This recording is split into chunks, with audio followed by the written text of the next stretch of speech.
This Why? very cheap. Very cheap. I like to walk, exercise. No good. walk, no exercise morning time.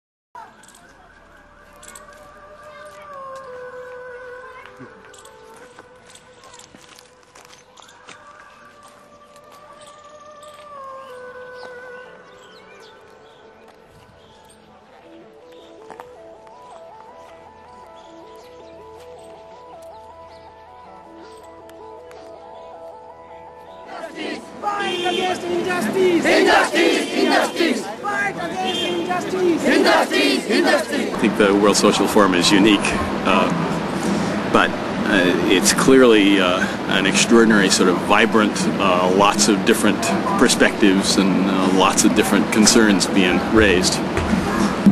Where are you from? Portugal. Portugal. And what made you come here? I mean, I care about this. I care about social issues, and well, I wanted to come here. I wanted to see a World Social Forum. I've been in the Portuguese one last year, and I wanted to see how it was. How does this one compare to the one in Portugal? Well, it's bigger. Has nothing to do with it. People usually don't protest. Well, I was surprised. I didn't knew that was that here. I see a lot of Indians in the wall in this World Social Forum, and I'm very very happy to see them. Yeah. Why did you come to the social forum, and how did you end up being on this panel? You see, right when they started this World Social Forum, and when they started talking about another world is possible, I had always felt that it is not another world, it's another knowledge.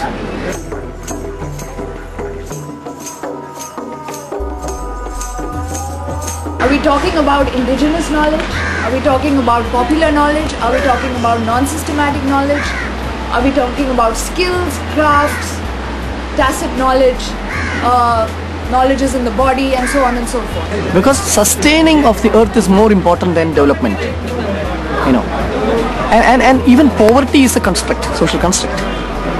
Because I live in a village, and it is people who eat 4-5 times, they think that people who eat twice. Of course there is poverty, I'm not denying that.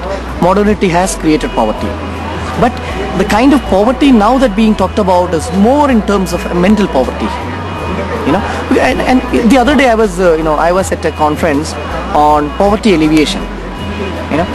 And the question I raised was that are we talking about economic poverty or are we talking about cultural poverty?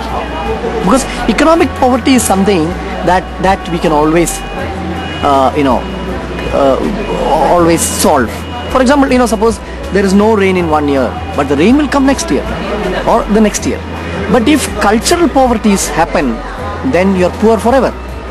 What has happened is that, see, the whole knowledge process began with the civilizational agenda.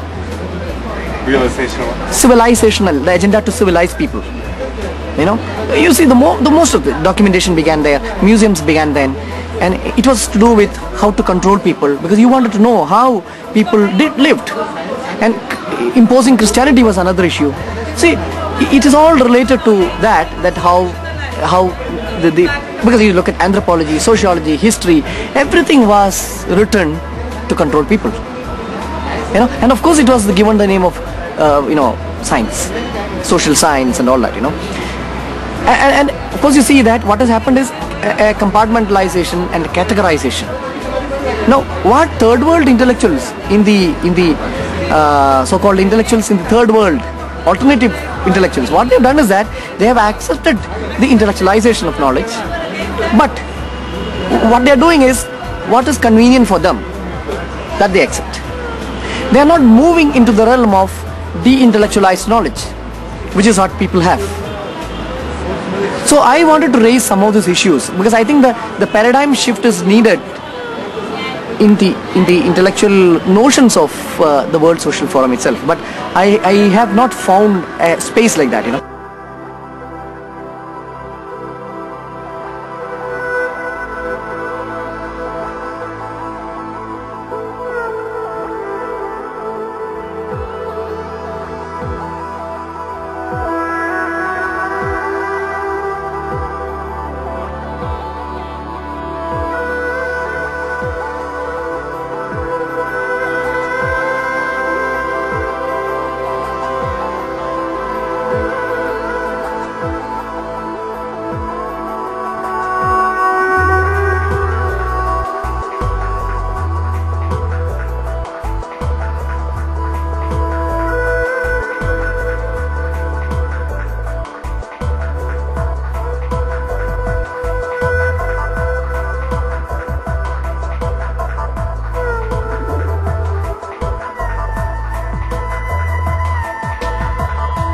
See, my issue was, at one level, I found that I am a colonized person.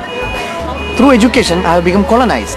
Because my sense of aesthetic itself is colonized. If your sense of beauty is colonized, then what is left of you? This was how I began my search. And when I started living in rural tribal areas and started observing how they do things, I slowly started moving into the process of learning itself. How do children learn? You know, what is their process of coming to know of the earth? You know, and I found that there is a constant movement between, you know, like for example, sense. Sense is a way of knowing inside and knowing outside. You know, it's a two-way process. And I found that what actually modernity does to you is to remove all the stools of knowledge.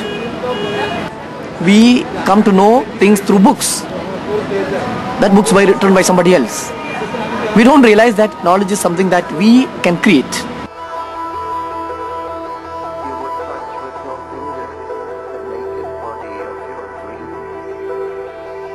I believe that intellectual capacity helps us to live smartly and do things skillfully and smartly.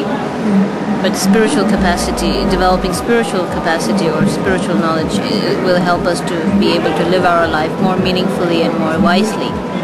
So when we are able to live our life more meaningfully and smartly and skillfully and wisely, then I think it's a very good way of living of life.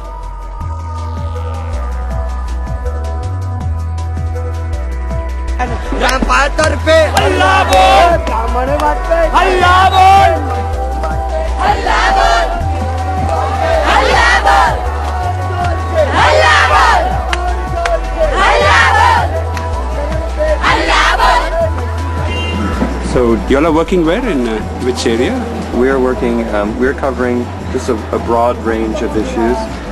We like to cover people who are doing work in big or small ways that are trying to help build bridges between people.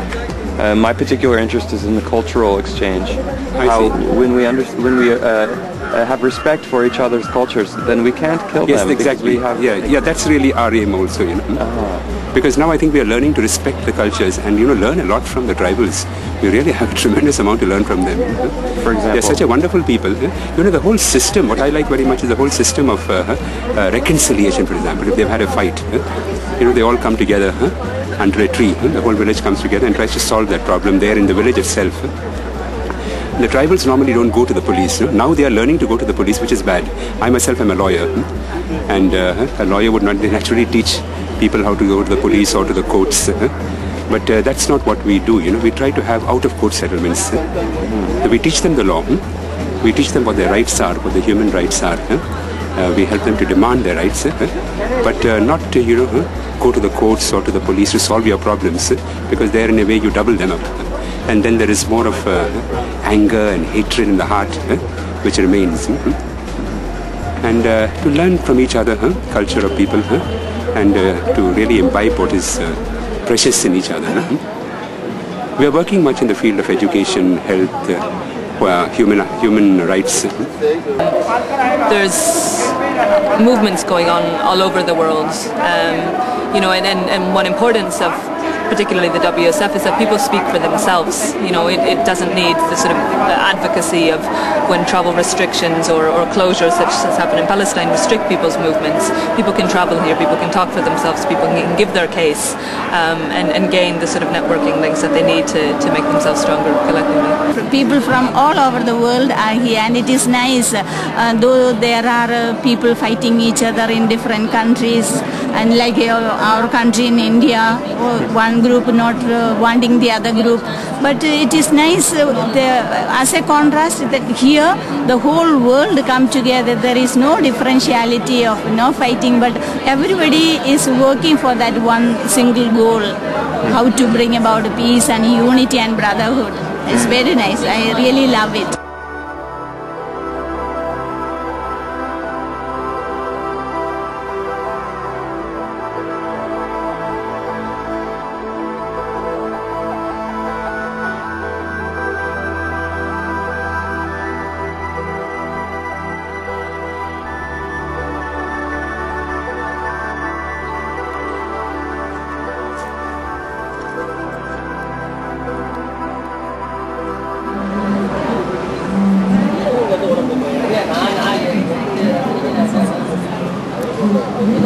Thu sum sanje guru rambo che ru panai deva chembu pare je kunse